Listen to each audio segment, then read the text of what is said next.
அனைவருக்கும் துர்கா தேவி சரணம் சார்பாக அன்பான வணக்கங்கள். இன்னைக்கு நம்ம பார்க்க போற பதிவு ரொம்பவும் ஒரு முக்கியமான ஒரு பதிவுங்க.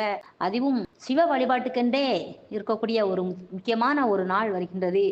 23/6/2025 அதிசக்தி வாய்ந்த பிரதோஷ வழிபாடு வருகின்றதுங்க. அதுவும் திங்கள் கிழமையோடு சேர்ந்து வருகின்றது. ரொம்பவும் ஒரு உகந்த நாள்.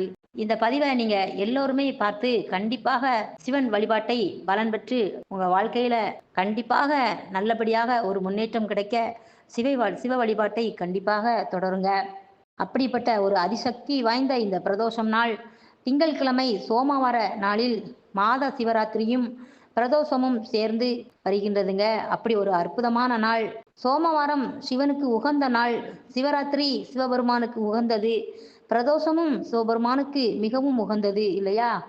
அது மட்டுமாங்க, சிவபெருமானின் நெற்றிக்கண்ணிலிருந்து பிறந்த முருகபெருமானுக்கு உரிய கிருத்திகை நட்சத்திரமும் அன்றுதான் திங்கட்கிழமையோடு பிறக்கின்றது. அப்படி ஒரு அதிசக்தி வாய்ந்த ஒரு நாள் சேர்ந்து வருகிறதுங்க. ஆக இந்த 4 அதிசக்தி வாய்ந்த விசேஷங்களும் ஒன்று சேர்ந்து வந்திருக்கும் இந்த நாளில் பிரதோஷ நேரத்துல சிவபெருமானை வழிபாடு செய்ய தவறலாமாங்க? இப்படி ஒரு நாள் மீண்டும் எப்போது வரும் என்று நமக்கு தெரியாது இல்லையா? எண்ணிய காரியங்கள் எல்லாம் நல்லபடியாக ஈடேற நடக்க நாளைய தினம், அதாவது 23/6/2025 அன்று திங்கட்கிழமையோடு மிக எளிமையான முறையில் அந்த ஈசனை எப்படி வழிபாடு செய்வது என்பதை பற்றி இந்த பதிவில் தெளிவாக தெரிந்து கொள்ளலாம். பதிவுக்குள்ளே போகிறதுக்கு முன்னாடி துர்காதேவி சரணம் சேனலை இதுவரை நீங்கள் சப்ஸ்கிரைப் பண்ணாமல் பார்க்குறீங்கன்னா உடனே சப்ஸ்கிரைப் பண்ணிக்கோங்க. வாங்க இப்போ பதிவை பார்க்கலாம். ஜூன் மாதத்தின் கடைசி பிரதோஷ வழிபாடு 23/6/2025 திங்கட்கிழமையோடு அற்புதமான சோமவார நாளில் வர இருக்கின்றதுங்க. அன்றைய தினத்துல மாலை நேரம் 4:30 6 மணிக்குள் உங்களோட வீட்டின் அருகில் இருக்கும் சிவன் கோவிலுக்கு கண்டிப்பாக போங்க.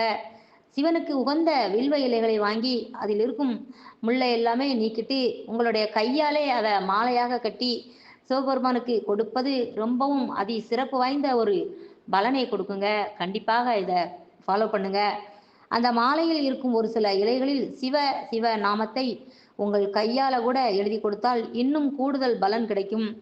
உங்களோட வேண்டுதல் அதிவிரைவாக பலிக்குங்க. அடுத்தபடியாக திங்கட்கிழமையோடு சிவபெருமானுக்கு மிளகு, சீரகம், முந்திரி போட்டு வெண்பொங்கல் சமைத்து கொண்டு நீங்க உங்கள் வீட்டின் அருகில் இருக்கும் கோவிலுக்கு எடுத்து செல்லலாம். அன்றைய நேரத்துல பிரதோஷ நேரத்தில் சிவபெருமானுக்கு இந்த மிளகு வெண்பொங்கலை நைவேத்தியமாக வைத்து கோவிலுக்கு வரும் பக்தர்களுக்கு ஒரு 4 பேருக்கு உங்கள் கையால அன்னதானம் செய்தாலே போதுங்க. செய்த பாவங்கள் அனைத்துமே விலகி நன்மை நடக்கும். சிவபெருமானுக்கு அபிஷேகம் செய்ய உங்கள் கையால கரும்பு சாறு இந்த பிரதோஷ நேரத்துல வாங்கி கொடுப்பது அதி சிறப்புங்க. சுத்தமான கரும்பு சாறாக இருக்கணும். அதில் எலுமிச்சை பழச்சாறு, இஞ்சி எல்லாம் சேர்க்காமல், இது எல்லாமே சேர்க்காமல், ஐஸ் கட்டி போடாமலே அப்படி கடைகளில் சொல்லி நீங்கள் அப்படி வாங்கி கொண்டு கொடுத்தீங்க அப்படின்னா அதிசக்தி வாய்ந்த இந்த பிரதோஷ நேரத்தில் நீங்கள் நினைத்தது அப்படியே நடக்குங்க. சிவபெருமான் வழிபாடு அவ்வளோ ஒரு சிறந்ததுங்க. இப்போ எல்லாம் கரும்பு சாரெல்லாம் மிக எளிதாக கிடைக்கக்கூடிய ஒரு ஜூஸுங்க. இந்த கரும்பு சாறை சிவ அபிஷேகத்துக்கு கொடுத்தீங்க அப்படின்னா இந்த அற்புதமான நேரத்தில் பிரதோஷ வழிபாட்டில் சிவன் உங்களுக்கு அத்தனை பலன்களையும் உங்களுக்கு கண்டிப்பாக கொடுப்பார்.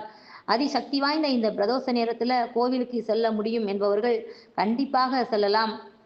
வீட்டிலிருந்தே சிவபெருமானை வழிபாடு செய்ய முடியும் என்பவர்கள் வீட்டிலேயே ஒரு தீபத்தை விளக்கை ஏற்றி வைத்துவிட்டு அதில் இருந்து ஓம் நமச்சிவாய என்ற மந்திரத்தை சொல்லி ஈசனை அப்படியே வழிபடலாங்க. வீட்டில் விளக்கு கூட ஏற்ற முடியாத சூழ்நிலையில சில பெண்கள் இருப்பாங்க. அப்படி இருந்தாலும் தவறு கிடையாது.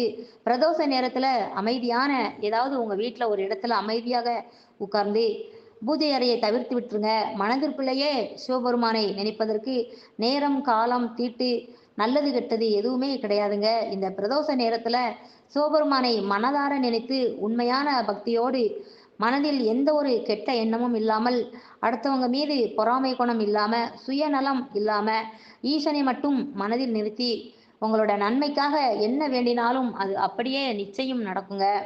இந்த 4 சக்திகளும் வர இருக்கின்ற இந்த அற்புதமான திங்கட்கிழமையை பிரதோஷ வழிபாட்டை கண்டிப்பாக கலந்து அதிசக்தி வாய்ந்த இந்த பிரதோஷ நாளில் ஒரு முறையேனும் கண்டிப்பாக ஓம் நமச்சிவாய என்ற மந்திரத்தை கண்டிப்பாக நீங்க சொன்னீங்க அப்படின்னா எல்லாமே நல்லதே நடக்கும். அன்பர்களே, இந்த பதிவை பார்த்துட்டு இருக்கும் அனைவருமே கீழே இருக்கும் கமெண்ட் பாக்ஸில் உங்களுடைய மந்திரமான சிவ வழிபாட்டு மந்திரத்தின் ஓம் நமச்சிவாய என்ற மந்திரத்தை கண்டிப்பாக பதிவிட்டுட்டு அப்படியே உங்கள் ஃப்ரெண்ட்ஸ் அண்ட் ஃபேமிலி மெம்பர்ஸ் அனைவருக்குமே நம்ம பதிவை ஷேர் பண்ணுங்க, அவங்களும் பார்த்து பலனடையட்டும். மேலும் நம்ம வீடியோக்கு ஒரு லைக் பண்ணி சப்ஸ்கிரைப் பண்ணி சப்போர்ட் பண்ணுங்க ஃப்ரெண்ட்ஸ். தேங்க்ஸ் ஃபார் வாட்சிங். நன்றி.